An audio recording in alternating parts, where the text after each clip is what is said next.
Welcome to பஞ்சு சமையல். வாங்க இப்போ கத்திரிக்காய் கோஸ்மல்லி வைக்க போகிறோம். எப்படி செய்யலான்னு பார்க்கலாம் வாங்க. நான் ஒரு கத்திரிக்காய், ஒரு தக்காளி, 4-5 பூண்டு, ஒரு உருளைக்கிழங்கு தோல் சீவிட்டு 2 நறுக்கி போட்டிருக்கேங்க. கத்திரிக்காயை 4 வகுந்து வச்சுருக்கேன், பூச்சி இருக்கான்னு பார்த்து போட்டிருக்கேன். ஒரு டீஸ்பூன் மஞ்சள் போட்டு குக்கர் போட்டு தண்ணி ஊற்றி அடுப்பில் போட்டுருங்க. 2 விசில் வச்சு எடுத்துக்கோங்க. லைட்டாக நெல்லிக்காய் சைஸ் புளி ஊற வச்சுக்கோங்க. குக்கர் வெந்துருச்சுங்க. நல்லா வெந்திருக்கா என்னன்னு பாருங்க. ஆறட்டும், நல்லா ஆறட்டுங்க. ஆற வெட்டி அந்த தோலை எடுத்துட்டு மசிக்கணும், தண்ணியை இருத்துட்டு. நல்லா ஆறட்டுங்க, ஆற வெட்டி செய்யலாம்.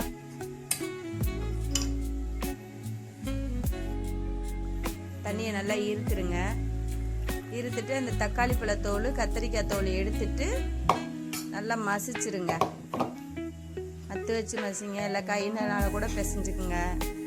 இந்த மாதிரி செஞ்சுக்கோங்க. கடாய் வச்சுக்கோங்க. அடுப்பில் எண்ணெய் ஊற்றிக்கங்க.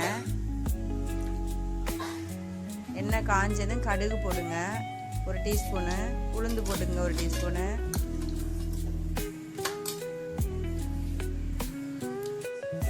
சீரகம் 1 டீஸ்பூன் போட்டுக்கோங்க.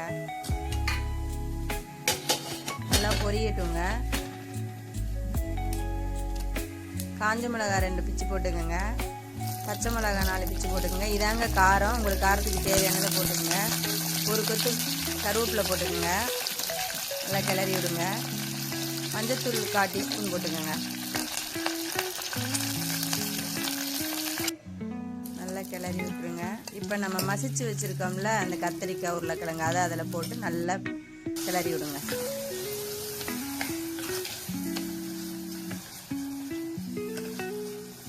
தேவையான அளவு போட்டுக்கோங்க. நம்ம எதுலேயுமே உப்பு போடலை, இப்போ தாங்க போடுறோம். அதுக்கு தேவையான அளவு உப்பு போட்டுக்கோங்க. உப்பு போட்டு நல்லா கிளறி விடுங்க. இப்போ நம்ம புளி கரைச்சி வச்சுருக்கோம்ல அந்த தண்ணியை ஊற்றுங்க. புளி ஊற வச்சுருந்தோம்ல அந்த தண்ணியை நல்லா கரைச்சிட்டு அதில் ஊற்றிக்கோங்க. நல்லா கிளறி விடுங்க. தண்ணி பத்தாது, நம்ம வேக வச்சு இழுத்து வச்சோம்ல அந்த தண்ணியை அதிலே ஊற்றிக்கோங்க. காய் வேக வச்சுருந்தோம்னா குக்கரில் அந்த தண்ணியை அதிலே ஊற்றிக்கோங்க. இந்த மாதிரி இருந்தால் தான் நல்லா இருக்கும் கோஸ்மல்லி. மூடி வச்சுருங்க. நல்லா கொதி வந்துடுச்சுங்க. நல்லா இருக்குங்க. இது வந்து இடியப்பத்துக்கு, இட்லிக்கெலாம் சூப்பராக இருக்கும். இடியப்பத்துக்கும் நல்லா இருக்கும். கொத்தமல்லி தழை தூவி விடுங்க. செஞ்சு பாருங்கள்.